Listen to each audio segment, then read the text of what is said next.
This is our last session, everyone, the bonus session. We're going to talk about happiness, which is such an interesting topic because everybody wants it and so few people have it. So, I don't know if you remember, but years ago, they did a survey.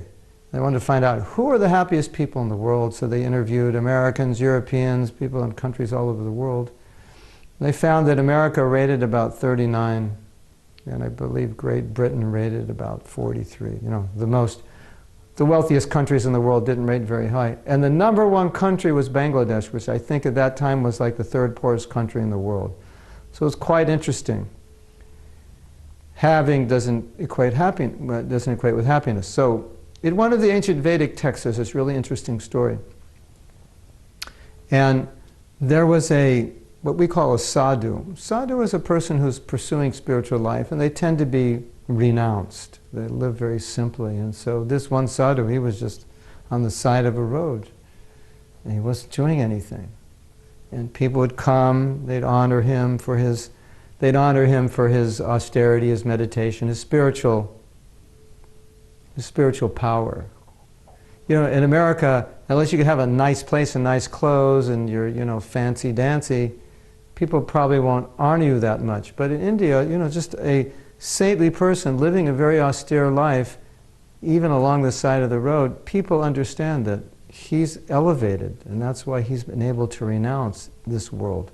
So he was very renounced, and one other great saintly person said, "Why are you sitting here doing nothing? And how is it that people are feeding you and so on?" And you know, so this is a different culture. You know, we say doing nothing. This has a positive connotation. So in this culture, he had renounced life and just given his life totally dedicated to spiritual pursuit, and he was living on whatever people would offer him. So he was willing to live that way, and it was an exalted way to live.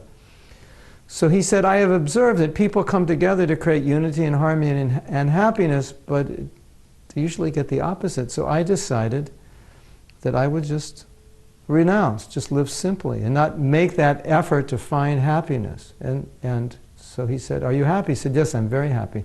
Happier than I've ever been." So this person who interviewed him, when he was later asked, "How do you become happy?" he said, "Here's the way to do it. It's very simple. Don't try.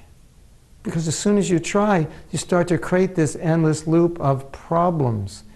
You get what you want, but it's not what you want. You get in a relationship, but it doesn't work, and you end up getting a lot more misery sometimes than you get happiness." So isn't that interesting? How do you find happiness? Don't try. But actually we understand, make other people happy, then you'll become happy. Give. So as we said, the nature of the soul is service. And that's why when you're engaged in service, giving of yourself in service to others, in service to God, you become happy. It's like totally out of self. And that's why when we become very self-centered and thinking, I don't like this, I like that, I want to do this, I don't want to do that, and become obsessive about what makes us feel good, what we like, we never become happy. We just go crazy, basically. Or become neurotic, psychotic, or as I was saying before, you know, Western life, we have so much, we're so-called so happy. Why is everybody drinking if we're so happy? Why is everybody trying to forget their consciousness? Higher consciousness, higher consciousness. What does that mean? It means love. It means forgiveness. It means kindness, truthfulness, integrity. Higher consciousness. What does lower consciousness mean? It means I don't have enough, I want more. Higher consciousness, appreciation, kindness, lower consciousness. Don't have enough, I want more. Don't appreciate what I have. I'm envious of this person. So, if we live in this lower consciousness, then nothing can really make us happy because we live with our consciousness. If you elevate your consciousness, then if you're in this higher consciousness, if you don't have a lot, it doesn't matter because we live with our consciousness, and now you're living in a higher place. So it's a very important principle, and so few people understand this. Everybody's thinking, I'll be in a higher consciousness by having or accumulating. You will be temporarily, but it's not permanent. But through spiritual practice, through yoga wisdom, then you get this higher consciousness. And then when you get this higher consciousness, it's not a question of being happy, it's a question that you always are there in happiness. And it doesn't matter now what's happening externally, because it's not affecting your consciousness. Your consciousness is permanent. Just like, let's say a loved one dies in your family. Will you go out shopping? Is that going to help? You get a new watch or a new dress, is that going to help? Of course not. But that people think doing things like that is going to change their consciousness. It doesn't change their consciousness. So spiritual practice, yoga practice, meditation, everything we've been learning, it changes our consciousness. And then when our consciousness is changing, it's uplifted, then everything's good. Even if it's not good, it's good, because you're good. It doesn't matter what's going on around you. That's not affecting your consciousness. Your consciousness is in a permanent state. So, happiness. You want to be happy? Simple, easy, don't try.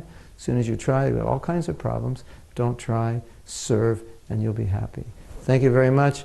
Look forward to seeing you at our next Yoga Wisdom course, wherever in the world you are and wherever in the world that will be. You can get more information about it by going to the website or the page where you got the Yoga Wisdom course, or if you're just seeing this on YouTube, then go to www.mahatmadas.com, and then you can get information there. Thank you for watching. Namaste and Hare Krishna.